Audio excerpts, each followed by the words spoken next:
नमस्कार। दर्पण न्यूज़ बरेली में आपका स्वागत है।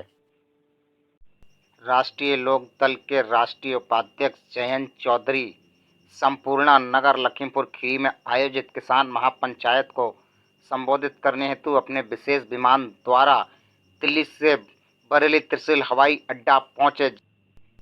स्वागत और प्रेस वार्ता के उपरांत राष्ट्रीय लोकदल बरेली के कार काफिला के साथ लखीमपुर खीरी को रवाना हुए। मोदी जी के कार्य करने की जो एक तरीका है, जो शैली है, अब तक बड़े लोगों के पक्ष में ये सरकार दिखाई देती है।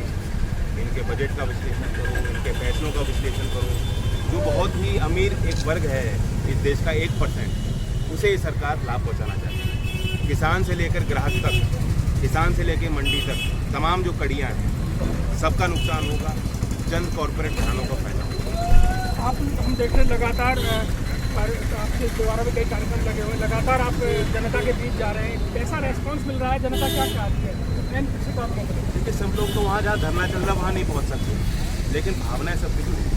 जिस तरह से देश की राजधानी में कील बचाई गई, किसानों को मारा गया, लाठी चलाई गई, किसानों का अपमान किया गया, हरियाणा के एक कृषि मंत्री जो कृषि विभाग को देख रहे हैं, उसके बावजूद किसान के साथ उनकी कोई भावना नहीं है, कोई मिलाप नहीं है, कोई जुड़ाव नहीं महसूस करते, आपत्तिजनक बातें वो करते हैं। इस अहंकार के खिलाफ लोगों में नाराजगी है। लोग कह रहे हैं भाई ये अहंकार किस बात की? हमने वोट दिए, सरकार बनाएंगे, सरकार हमारे हिसाब से अगर काम अच्छा नहीं करेगी तो हम विरोध करेंगे। आप विरोध को दबाने की, कुचलने की कोशिश करोगे, जितना आप ज़्यादा अनैतिक दबाव बनाओगे, लोग उतना और पूछेंगे। तो बड़ी बड़ी पंचायतें हो रही हैं। खास बात यह है कि लोग अपने संसाधनों से आ रहे हैं, इसके पीछे हमारे पास कोई तंत्र नहीं है। लखीमपुर में मैं ये कह सकता हूँ कि हमारी पार्टी कमज़ोर है।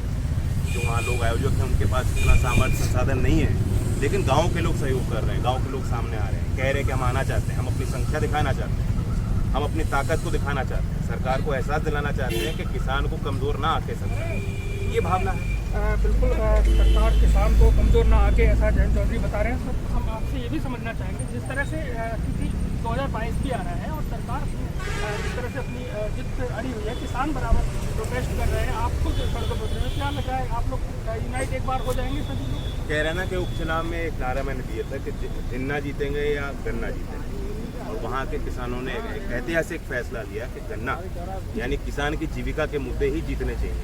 इन प्रश्नों पे ही जो है सियासत चलनी चाहिए, और इन प्रश्नों पे अगर कोई संतोषजनक उत्तर सरकार के पास नहीं है तो जो जवाब मांगेंगे जनता, तो उसके आगे तो उनको झुकना ही पड़ेगा। गन्ने का भाव 3 वर्ष से जिस सरकार ने ना बढ़ाया हो, बिजली के बिल आप देखो, गांव-गांव में घर घर में एक तनाव है, किसान आत्महत्या कर रहे हैं, बेरोजगार नौजवान जो हैं अपने रास्तों में चल रहे हैं, कोशिश कर रहे हैं, उनको नौकरियाँ नहीं मिल रही, यही विषय रहेंगे।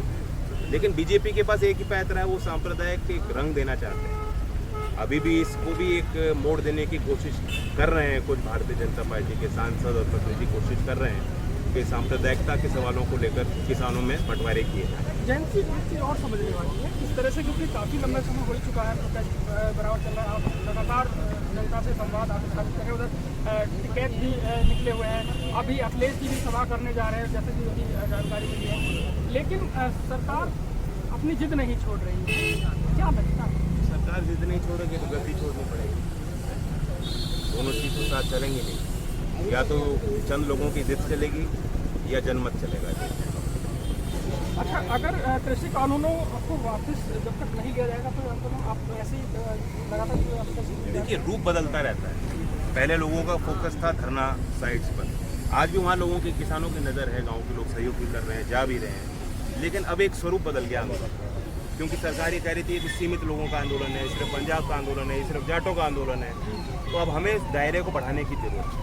अगर बस्ती पूर्वांचल में किसान पंचायत हो रही है, जहाँ मैं गया था परसों, तो वहाँ किसान आ रहे हैं, कह रहे हैं हमें ये कानून नहीं चाहिए, तो उसका मतलब है कि किसी एक क्षेत्र तक ये आंदोलन सीमित नहीं। तो यही अब दौर है, हम भी इस कोशिश में जुटे हैं, दूसरे पार्टी के लोग, विपक्ष के लोग, नेता भी कोशिश कर रहे हैं कि इस दायरे को बढ़ाया जाए, गाँव-गाँव में, घर में अब हमें लड़ना होगा। जयंत जी, एक और सवाल मैं आपसे पूछना चाहूँगा, बीजेपी छोटे चुनाव में जाने की तैयारी कर रही है, इस करीब चुनावों में कैंडिडेट उतारना चाहते हैं, समर्थन कैंडिडेट को उतारना चाहते हैं, किस तरह से आप देखते हैं, क्या है ये? देखिए, गांव-गांव में तराही मची हुई है, गांव के किसान के खेती के मसलों को लेकर आज हम लोग पंचायत कर रहे हैं, गांव का ही चुनाव आना है, अभी गुरदासपुर में भी चुनाव हुआ था, परिणाम बड़े। मैं तो इसलिए इशारा कर रहा हूँ गांव के लोग इसमें सतर्क रहें, कोशिश करें कि ये विश्लेषण जब चुनाव के बाद हो, यही विश्लेषण हो कि किसान के मुद्दों पे भारतीय जनता पार्टी को घेरने का काम किया। लगता कि उन योजनाओं का लाभ यहाँ दूर दराज के क्षेत्रों में आता है, नहीं पहुंचता हो। खुद आपने पसीना बहाकर, हमें याद रखना चाहिए 2 दिन पहले उनकी जयंती थी, सरदार अजीत सिंह जी। मैं उनका भी विशेष नमन करना चाहता हूं और उस संदर्भ में हमें उन्हें याद करना चाहिए क्योंकि वे शहीद भगत सिंह जी के चाचा थे। और आपको ध्यान होगा कि 1907 में मोदी जी को मिली है, जाओ षड्यंत्र रचो। सौरम गांव है मुजफ्फरनगर का, मजबूत गांव है। पहले भी वो गए गांव में, वहां भी लोगों ने कहा किसान एकता जिंदाबाद। सौरम गांव में गए, वहां भी वही नारा चला। और फिर उन्होंने अपने गुंडों, क्या इतना बड़ा अपमान आप सहोगे? हरियाणा के कृषि मंत्री कहेंगे कि ये किसान, जब उनसे पूछा गया किसान मर रहे हैं, शहीद हो रहे हैं, कुर्बानी दे रहे हैं, आपकी आंखें नहीं खुल रही? उनका जवाब मर जाते, पल्ला झाड़ दिया। प्रधानमंत्री मजाक उड़ाते हैं। किसान की चर्चा करने पे इनकी भावनाएं सामने नहीं आती, ये आपका अपमान करते हैं, इनकी भावना नहीं जुड़ती। सामाजिक विरोध कर रहे हो सकता है उन्होंने आपको वोट दी हो सकता है आपके विरोधी रहे हो, लेकिन आज आपकी सरकार है, आपकी हुकूमत है, आपकी जिम्मेदारी उन किसानों के प्रति है, उनके परिवारों के प्रति आपकी जिम्मेदारी है। और आप वहां बैठ के पल्ला झाड़ दे रहे हो, कह रहे हो कि वो तो वैसे ही मरते। संवेदनहीनता का इससे बड़ा कोई उदाहरण नहीं हो सकता। कई बार मैं आपको उदाहरण दे रहा हूं, ऐसे ऐसे घर परिवार मैंने करीब से देखे हैं जिनमें कोई गमी होती है, कोई मौत होती है। मैं उनको व्यक्तिगत तौर से जानता भी नहीं हूं, लेकिन वे चाहते हैं कि हमारा दुख कोई बांटे। कई बार ऐसा हुआ है। रवि वर्मा जी पूर्व सांसद रहे हैं, इनका बड़ा क्षेत्र में काम है, जान मिल भी यहाँ स्थापित है। संपूर्ण नगर की तो सहकारी मिल है, बाकी कुछ प्राइवेट की जो मिले हैं वहां भी संकट है, यहाँ भी संकट है। और ये देखिए कि आय दुगने रुपए का रेट है, 1400-1500 पार होने जा रहा है। कुछ ही दिनों में देखोगे सरकार ने फैसला ले लिया, यूरिया में 5 कट्टे पीछे से भी घटा दिए, भाव भी बढ़ा दिया। बिजली